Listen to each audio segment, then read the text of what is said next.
Okay, on to the next Skip the Line reaction, man. And for those of you who like this artist, Aesop Rock, you guys are in for a treat, man. Campbell Cravens, whose SDL request this is, whose Skip the Line request this is, has got you guys covered. We've got 5 coming for you. There's 5 requests that was requested all by Campbell Cravens, and just to let you know, he actually paid for them because he skipped the line. So he paid for each one of them to bring them to you. So yeah, man, you can give him a shout out in the comment section because we're doing 5 one after another, and take a look out for that. We're starting with the first one. This one is called Get Out of the Car. There is a message here from Campbell Cravens. It says, this is part 1 of the series dealing with his struggles after the death of his friend Camu Tao. Number 1 is Get Out of the Car, number 2 is Shrunk, and number 3 is Kirby. We're going to be doing this a little bit differently, just based on the last reaction I did to him. He does write very, very intricately. So I thought what we'd do is just have one quick listen through, uninterrupted. I'm not going to pause it at all. I'm literally just going to listen to it, take in a bit of things in my own head, and then we'll break it down on a second listen in the same reaction. So, yeah. Let's get straight into it, man. Number 1 of the 3-part series, Aesop Rock, Get Out of the Car. Let's rock and roll. Let's go. Y'all be trying to front, man. Y'all be fronting, man.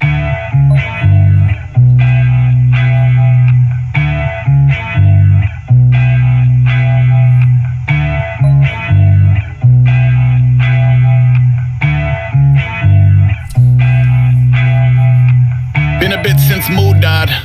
Been a lot more lost and awake. I recall thinking someday someone's gonna say it's all from the same cause and effect, and I just couldn't fathom. Blaming a whole new page on a made-up chain reaction. Each claim individual peaks and pockets, pains in a slip of unique nuances. Nah, me, when you wake up 8 years non-responsive, it's a lot to process. Gone from a happier jack in the box to a package of clogged up chakras. Oh, shot spot, nothing ever after. He wanted from the once upon a time ... Once upon a time, he was so much more than a punchline for his own pot shots. I watched the impossible kid, everything that he touched turns promptly to shit. If I zoom on out, I can finally admit it's all been a blur since Moon got sick. None of the subsequent years stood a chance. Whether it was mom's or his man's, whether it was pops or his girl, I was poisoned. Heart full of canines, head full of voices. Whole life trying to quiet him down like a suicide king with a knife in his crown. Hounds at bay, but they just won't stay. True friendship in a tugboat way. Ego dark in the face of the fucked. When the fucked was a friend, I was basically done. Into the woods go his alien tongue. It was that or a textbook fake and a funk, and I can't. Here go the hindsight. 8 years been one long blindside. I can pinpoint 7 more turns that occurred cause he never really healed from the first.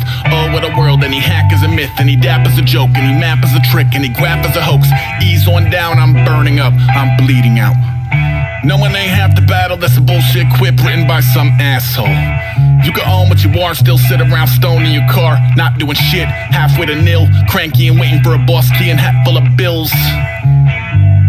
Get out the car, Ace. Oh shit, that ending was mad. That ending was mad. It was almost like it was an interpretation. He actually, the death of his friend actually forced him to take a look at his own life. Man, the way this man writes is absolutely insane. Okay, right, let's just go straight into the breakdown over here. Let's go. Started from the beginning. Let's roll. Y'all be trying to front, man. Y'all be fronting, We're gonna be pausing now.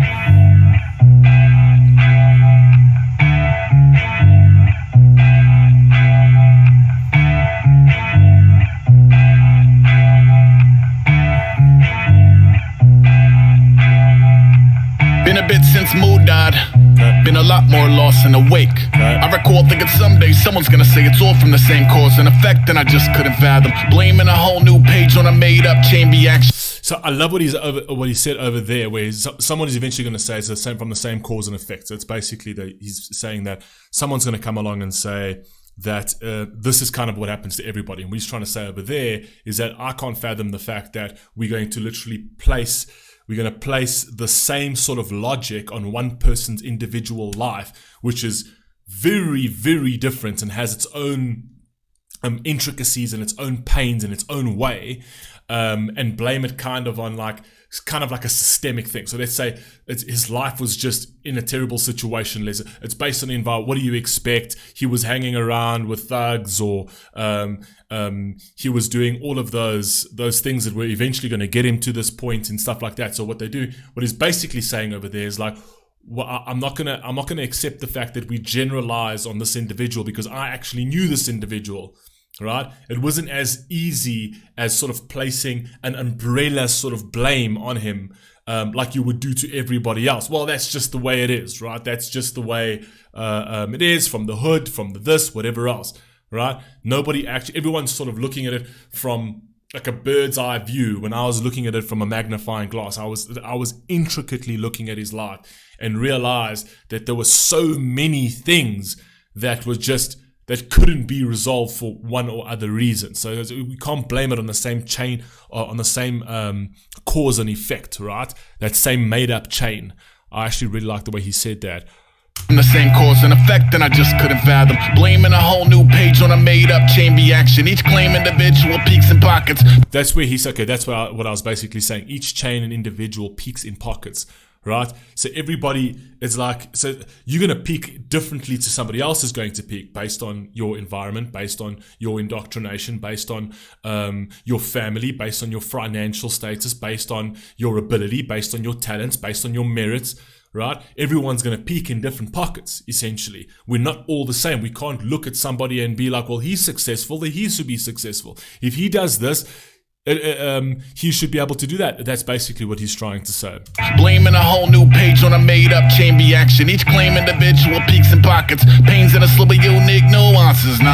Pain in a slew of unique nuances. I like the way he actually said that. That's basically what I said. So his life is made up of everyone's life is made up of very different intricacies. It's very segmented elements to their lives that people don't understand. People, that's why that saying comes, like, you've got to walk a mile in somebody else's shoes to understand what they go through.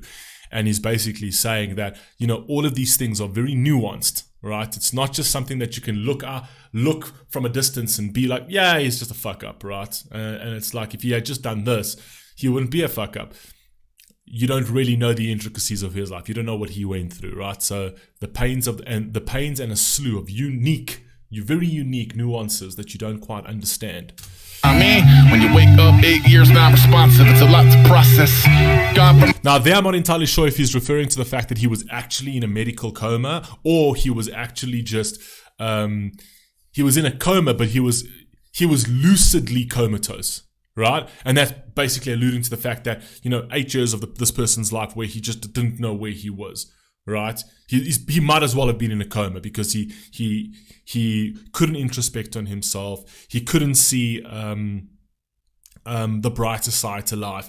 Everything that happened, he was just consistently in a coma, always with a grey cloud over his head. Couldn't get out of his situation. Couldn't introspect. Couldn't find some sort of self-awareness to his own life. Right, and that happens, and it happens for many different reasons in people's lives, whether it be abuse, whether it be family situations, whether it be some sort of trauma that someone's gone through, and then they sort of retreat into this this space where they literally just cannot introspect on anything, and all they do is just justify and deny. So it's psychologically can be crippling. Right. This is not me. When you wake up 8 years non-responsive, it's a lot to process. Gone from a happier jack in the box to a package of clogged up shock. I love that line. This dude writes so well, though. He writes so well.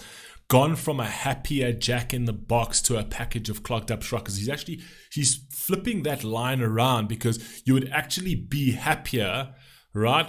You'd be happier when your chakras are aligned. But now he's saying like his chakras aren't aligned. So his chakras are all like now clogged up, right? They clogged up chakras. He went from a happier jack in the box where he was kind of like isolated, right? A jack in the box, stuck uncomfortably in this box, and only to come out maybe once or twice at someone else's demand, right? To a package of clogged up chakras where it's like he tried to actually find his alignment of his energies, the alignment of his spirit, the alignment of his soul, right? And every time he did that, it just made it worse for him. Like those chakras were just clogged up, right? So he was just happier when he was isolated. That's mad. So it's a lot to process. Gone from a happier jack in the box to a package of clogged up chakras. Oh, shot spot, nothing ever after. Rewind it from the once upon a time, ... This guy's writing ability is absolutely sensational. Clogged up chakras. Oh, shot spot, nothing ever after. I mean, not the ever after he wanted from the once upon a time. Once upon a time, there was this kid that wanted the world. But how did the ever after... Did he live happily ever after? So he's basically once again inverting that line in the story where he says not the ever after that he wanted from the once and upon a time. So he's taking those two fictional lines that you would hear in like a fictional story, right? And then he'd be like, he's literally saying, so it wasn't the outcome he wanted from his dreams. Beautiful, ... meaning to be continued, right? Fire, man. Gone from a happier jack in the box to a package of clogged up chakras. Oh, shot spot, nothing ever after. Rewind it from the once upon a time, ... Once upon a time, he was so much more than a punchline for his own pot shots. Once upon a time, he was so much more. Once upon a time, he was so much more than a punchline from his own pot shots, right? Punchline in terms of raps, punchline in raps, and then punchline in terms of a joke, right? His life's a joke. He wanted more from that punchline for his own pot shots. So he tried to take shots at a target, but every time he tried to take shots at the target, he missed and became the joke, right? So it wasn't like, usually when a joke is sort of made in terms of when someone does something wrong, or when someone's life is a little bit like sort of wrecked and messed up, right? When someone actually jokes about it, although it's actually quite hitting because you know it's true, because a lot of the, like, joking material comes from truth. It's to make light of hard situations, of things that are hard to swallow, right? And basically what he's saying is once upon a time he was so much more than a punchline. So it's like you'll deliver a punchline on his life and be like, okay, it's like, okay, your life's a bit of a joke, but the punchline at least sort of eases it a little bit. But it's like every time he took a shot, right, he missed the punchline. It didn't ease the fact that his life was a joke.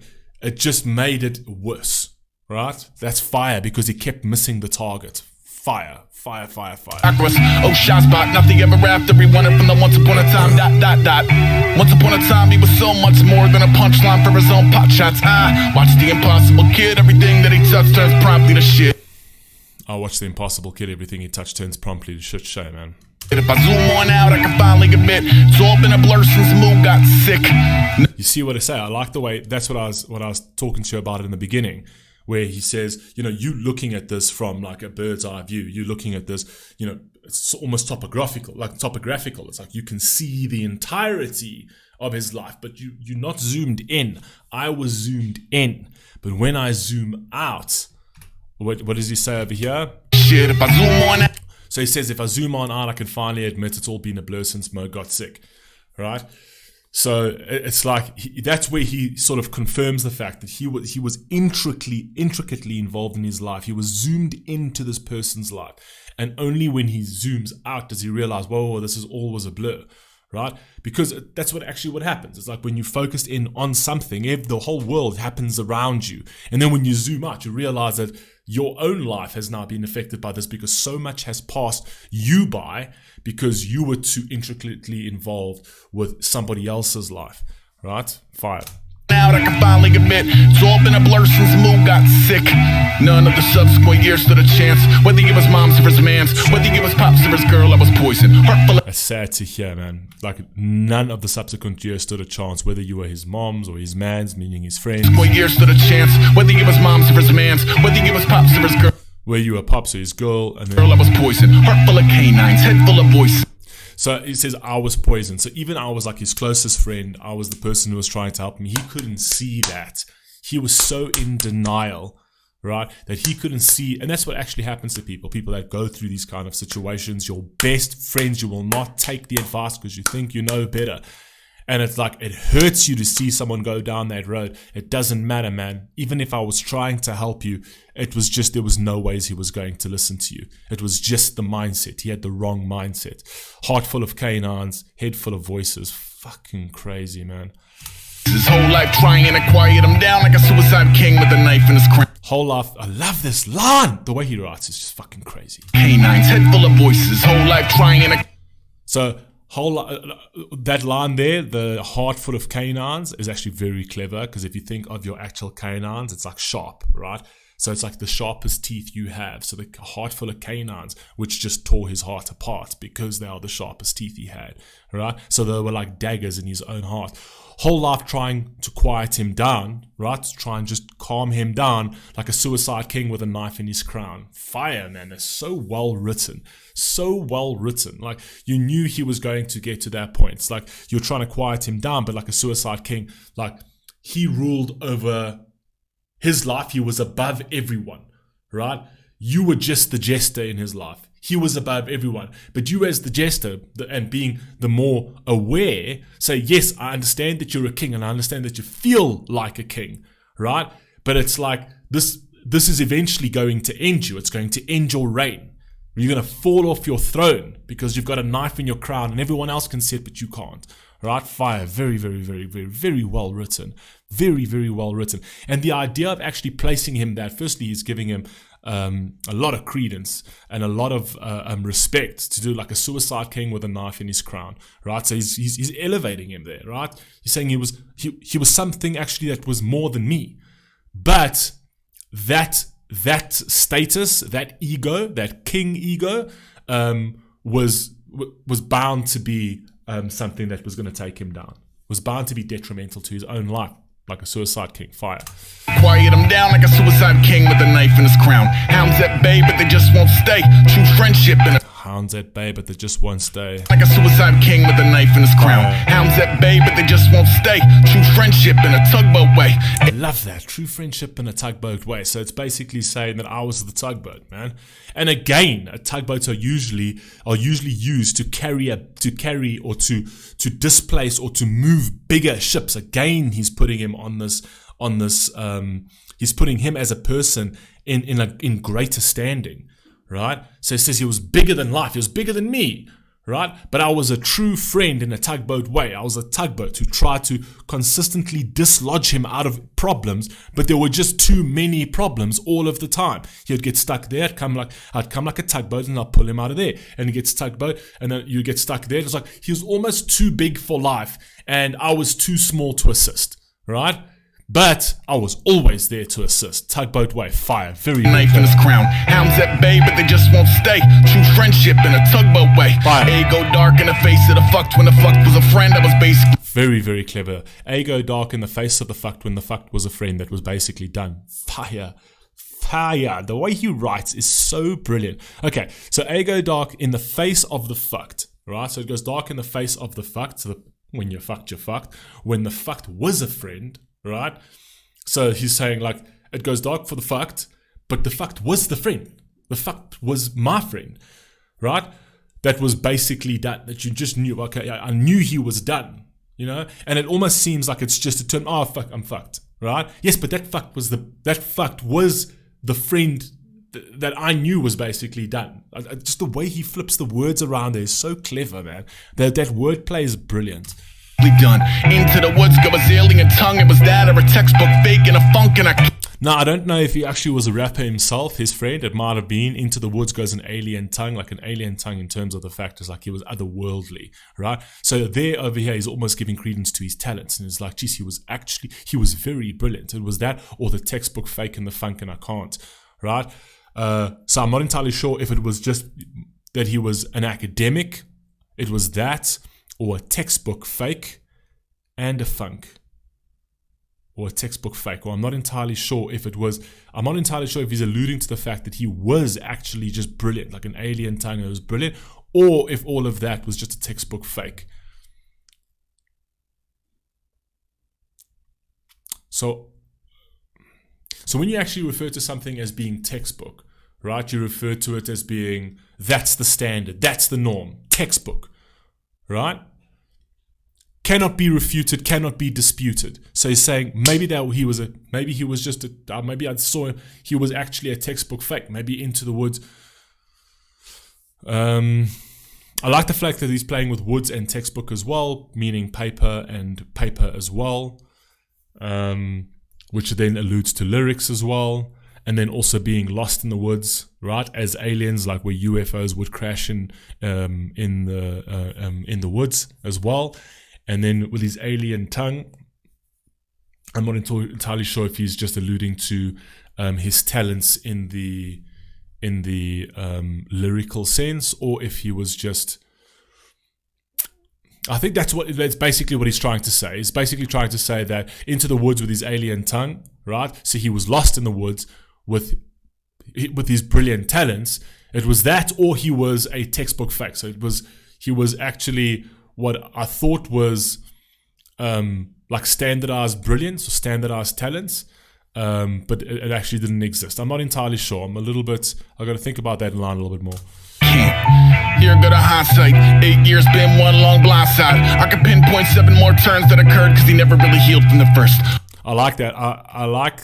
Been one long blind side. I could pinpoint 7 more turns that occurred because he never really healed from the first. Now, if you actually think about 7 more turns, if you actually think about a 3-point turn. Right, so 3-point turn is kind of like when you're going the wrong direction, you do a 3-point turn and you turn around and you go the right direction, right? But he says like he literally just couldn't. Like every turn he took, right, that happened, he could never heal from that. Every single turn was a wrong turn, all of the time.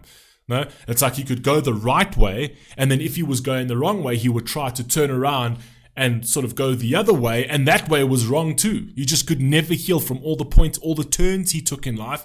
Right? He could never heal. It was always the wrong turn. Fire.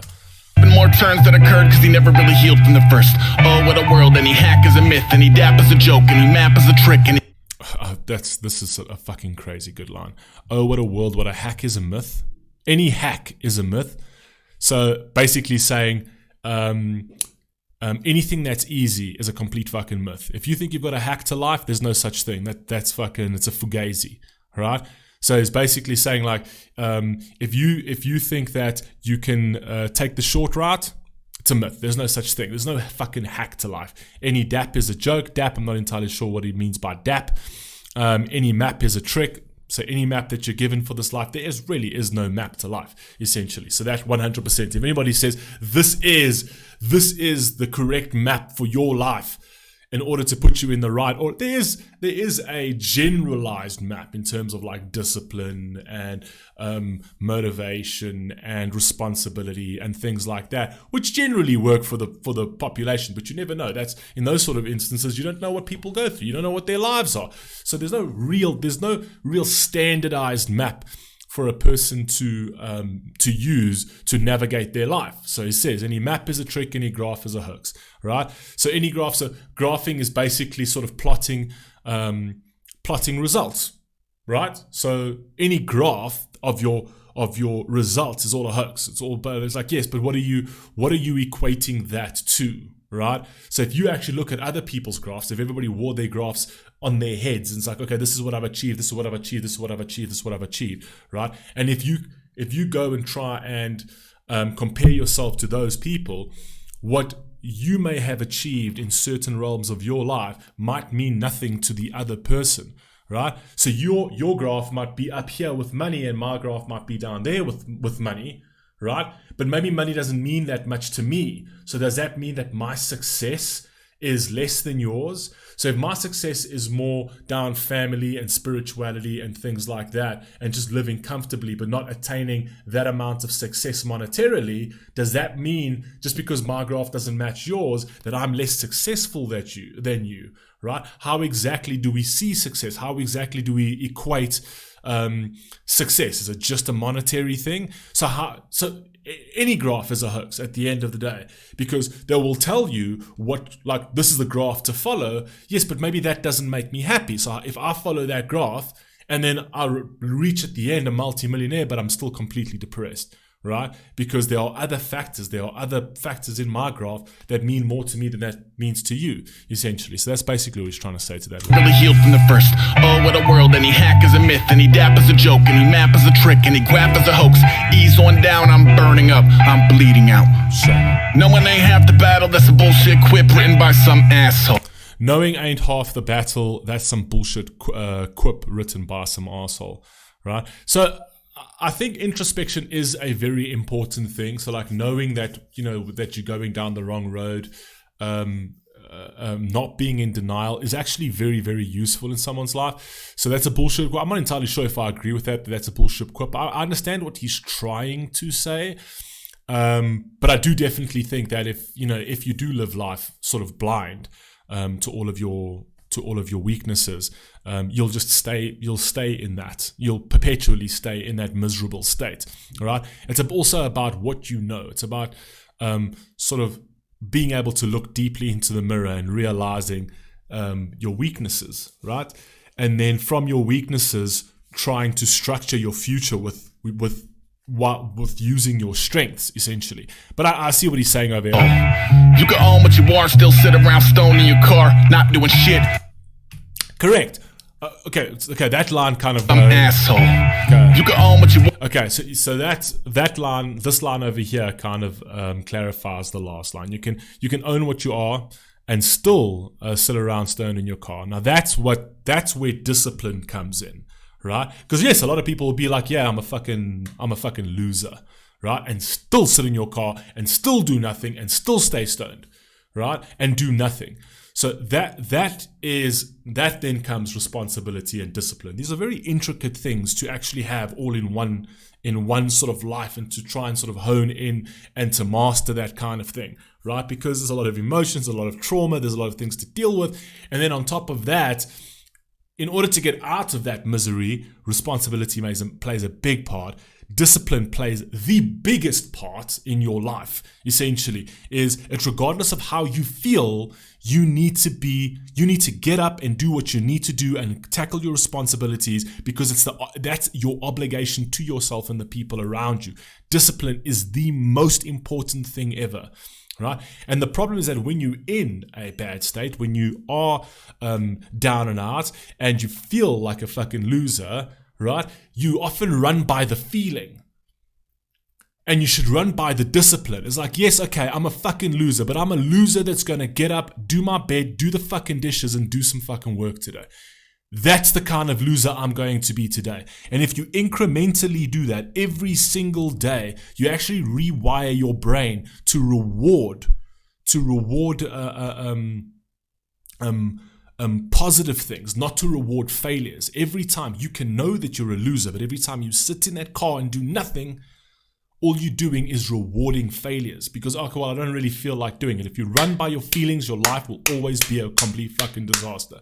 If you run by discipline outside of your feelings, your life will incrementally get better. And that is a complete given, right? Too many people run on their feelings and not on discipline, right? I wake up many, many mornings and I'm like, I just don't feel like doing this. I'm still human, right? And sometimes I just don't, because I don't feel like doing it, right? But the days I feel better about myself, the days that I actually am productive and I go to bed feeling like I've actually achieved something, that I've actually reached a little bit more heaven than hell, is the days that I wake up and don't feel like doing something, and I get up and I do it anyway, because I'm disciplined to do so. I don't feel like exercising, I will get up and I will exercise anyway. And after I exercise, it just rewires my brain. It rewards my brain in the right way. If you keep rewarding failure in your brain, you will become the sum total of your failures, right? So, but I like what he's said over there. Very, very fucking true. That clarifies the other line. You can be knowing who you are and still decide to do nothing about it, right? Because of how you feel, and that's a very, very dangerous place to be in. Asshole. You can own what you are, still sit around stoned in your car, not doing shit, halfway to nil, cranky and waiting for a boss key and hat full of bills. Yeah, cranky and waiting for a boss key and hat full of bills. I said what I said about that, right? Yes, everybody wants to attain and achieve something, right? And if you allow yourself to be dictated to by your moods and by your feelings, you will never attain that key and hat full of bills. The only way you're going to attain is to do what you need to do despite your feelings. Your feelings need to be completely and utterly inconsequential of your activities and tasks of the day. Discipline should be the driving force in your day, not your mood. Car, not doing shit, halfway to nil. Cranky and waiting for a boss key and hat full of bills. Get out the car, Ace. I love that line. Like, this over here just fucking sums up the answer. It's so fucking brilliant. Because this over here wraps up the entire track and says, like, his life's been a blur because he's been so focused on his friend's life, because he is that friend's tugboat.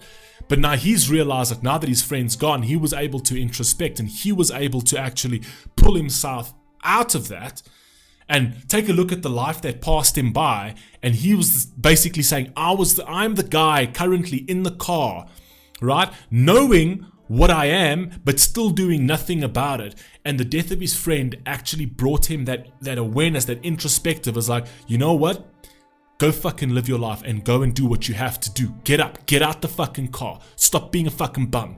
Get out the car. It was a lesson. If anything, if his friend could have given him anything, was the lesson of, you only have one shot at this. You're either going to play the most magnificent game you fucking can in this one life that you have, because no one gets out alive.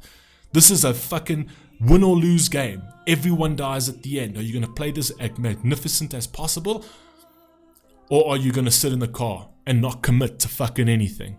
Right? And this over here kind of says, because I was so intricately involved with my friend, because I saw what he went through, right?